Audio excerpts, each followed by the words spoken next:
Bonjour à tous, j'espère que vous allez bien. Je suis ravie de vous retrouver aujourd'hui pour une nouvelle recette. Donc ce matin, j'avais une envie de harcha. Donc du coup, j'ai été acheter de la semoule de blé dur. Donc bien prendre de la fine, un peu de lait. Donc du coup, j'ai fait un mix d'huile, d'olive et un peu de beurre. Donc du sel, donc du lait aussi, de la levure chimique et du sucre. Go! Donc là, j'ai mis 350 grammes environ de semoule de blé dur.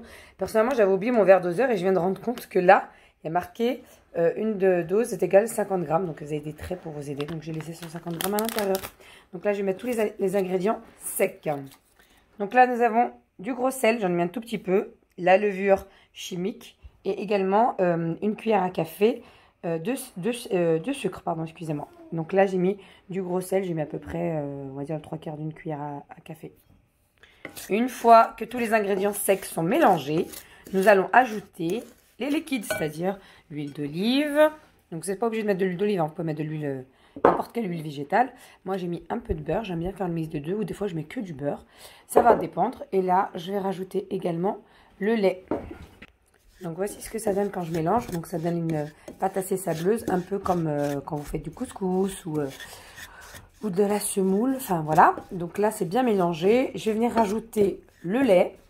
Et du coup, je vais finir à la main. Donc voilà ce que ça donne. J'ai ramassé la pâte. Je vais la laisser reposer 10 minutes. Donc ça va bien absorber. Il faut rajouter plus ou moins du lait ou du gras pour bien qu'elle puisse se ramasser. Donc là, au bout de 10 minutes, j'étale un petit peu donc de ce boule de blé dur. Ensuite, je vais venir étaler ma pâte délicatement. Donc là, j'ai pas de rouleau à pâtisserie, donc je vais le faire à la main.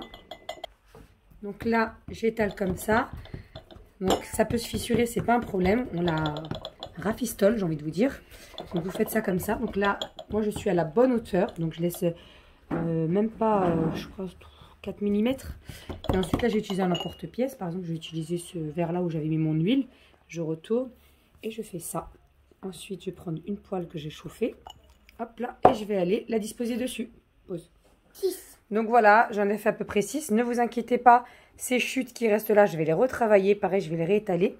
Donc là, si vous les voulez plus fines, vous pouvez.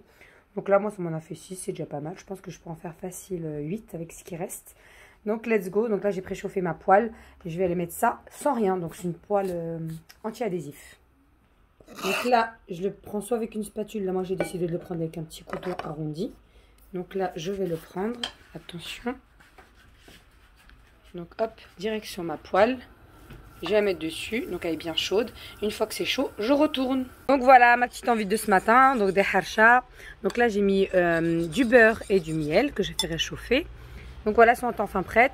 Si j'arrive à trouver de la place dans mon téléphone, ben, je vous ferai la vidéo YouTube. Comme promis.